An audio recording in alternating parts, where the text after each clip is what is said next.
Perfect! Dalahan mo ako ng ng hotdog tsaka itlog. What? Kanin. Tapos tusino. Ayo, di ba? Sabi ko sa iyo eh. Ito hotdog. Tusino.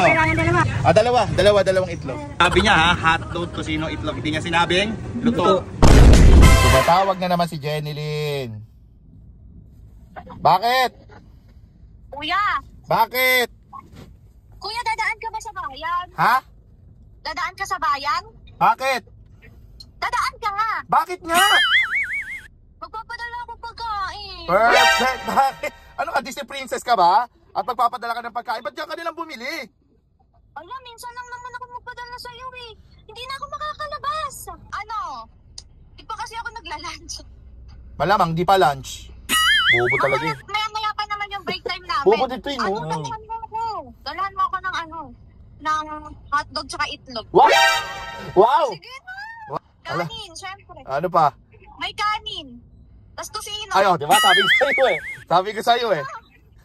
Kapal naman ang mukha mo, ang dami mong request. Kuya, nagugutom na yung tao dito. Grabe ka naman, maawa ka naman Wow. sa akin. Wow, parang ano pa ngayon, parang kasalanan ko pag hindi ako nagdala ng pagkain ngayon. Uulitin ko ang ipadadala mo, uulitin ko ha, tusino, hotdog, itlog, kanin. Sige. Kasi nakabitso ka pa. Ala, imamay-day ko kung gaano ka kasama ugali mo. Kung paano mo ako utusan. Paano sa'yo? Oo, sige na. Hindi naman. Ano? Alam mo, grabe ka. Bakit na naman? Huwag mo agad pinapatay. Wala ka man lang ingat. Ugal, ano? Wala ka man lang ingat ka dyan. Be, malaki ka na, mag-ingat ka. Sige na, bye. Magluluto pa ako, bye. Ay! Sana lang naman for today's video, another prank. Kung napapansin nyo guys, ilang beses akong prank ng mga kapatid ko. Hindi ako gumagante kasi sabi ko tama na, ayoko na, nakakapagod na. Pero this time, kailangan kong gumante. Hindi pwedeng magpapaapi ang kuya mo, Chichi. Kaya naman ngayon, naisipan ko na gantihan siya. Talagang yung tadhana lumalapit sa akin eh. Wala talaga akong planong gumanti eh. Pero tumawag ngayon si Jenilyn. At sabi niya, ayaw niya daw yung ulam sa kantin. At hindi siya pwedeng lumabas ngayon kasi malakas din ang ulan. Ngayon, nagpapadala siya sa akin ng pagkain. Sabi niya, Insa, dalan ko daw siya ng kanin, itlog, hotdog, tusino. Insan, wala naman siyang sinabing luto. Sabi lang niya hotdog, itlog, tusino.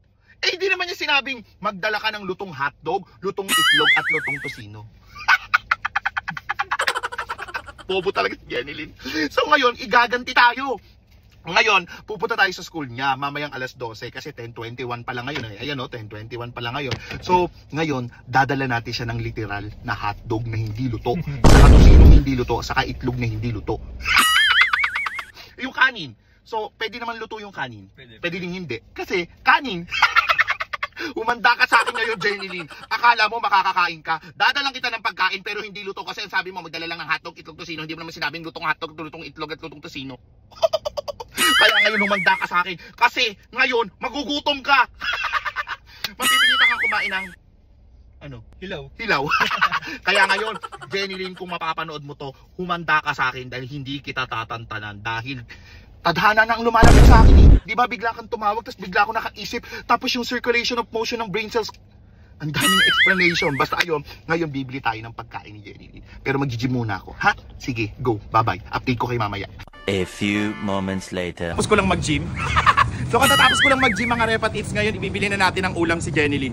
Sabi ni Jenilyn, hotdog, tusino, itlog. Hindi niya sinabing luto. Tama? Tama agad. So parang bibili tayo, mamamaliki tayo ng ulam niya. Let's go! So mga repatips, dito ngayon tayo sa tindahan ng tita ko. At dito ako mamimili ng ulam ni Jenilyn. Sabi kasi ni Jenilyn, dala ko daw siya ng ulam. So sabi niya, gusto daw niya hotdog, itlog, tusino. Ulam niya. Hindi naman niya sinabing luto. So ngayon, dadali natin ng ilaw sa kanya.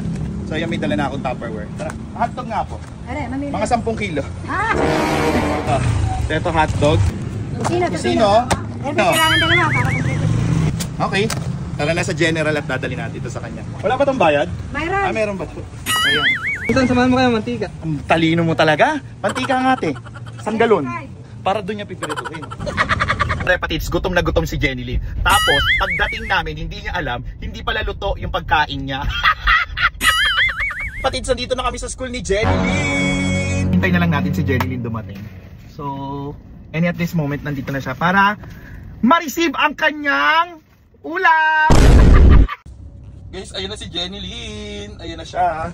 Ayun na siya. Ayun na si Jenny Lynn. Jenny Lynn, dito! Sasakay ka pa ba? Ihatid na lang namin to. Oh. Wala, ugali mo, oh. Wala ka man lang thank you. Nagutom na ako. Oh. Eh, kakain na siya. Lang. Bakit? Mamaya. Tingnan mo. Ah, diba, teka, ang sabi mo, anong sabi mong gusto mong ulam? Hotdog, Oh. itlog, tosino. Saka? Kanin. Oh, kanin. Oh, yan. Meron. Oo. Nagugutom na. Bakit? Ano ba to? Oh, tingnan mo, buklatin mo. Oh, sabi mo itlog. Bakit may mantika? Para lutuin mo. Sinabi mo bang lutong itlog? Kuya, doon naman ako magluluto. Oh, yan, lutong itlog. Oh, ano pa? Tosino! Sinabi mo ba lutong tosino? Kuya naman malamang. Ang sabi mo lang tosino. O, di tosino dinala ko. Ano ba yan? Hindi ako makakapagpito ako dyan sa loob ng school. Bakit di sana sinabi mo paritong tosino? Oh, kasalanan ko ba ngayon? Ano bang gagawin? Ano ba yan? Nagugutom na ngayong tao. Ayan. Wala ka talagang pagmamahal, ano? Be, kagagaling kong gym, pagod na pagod ako. Namalengke pa ako para bilhin yung request mo. Ang sabi mo hotdog. Oh. Ala kang sinabing piritong hotdog. Pakita mo. Oh. Tapos sila ang pabigay mo. Ano ba yan? O yan, oh. Ano pa? Bakit? Bakit ganito? Kuya naman. Be, oh, maliwanag ang pagkakasabi mo. Be, maliwanag ang pagkakasabi mo. Kanin, itlog, tusino, hotdog.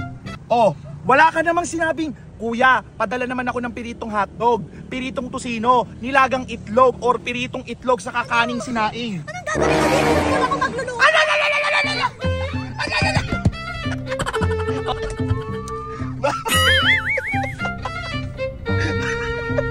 Kaya sabi ko sa'yo, Jenny Lynn, wag ako, di ba? Sabi ko sa'yo, mataba utak ko eh. Ayaw kitang gantihan pero tadhana ang lumalapit. Kaya Jenny Lynn, it's a prank!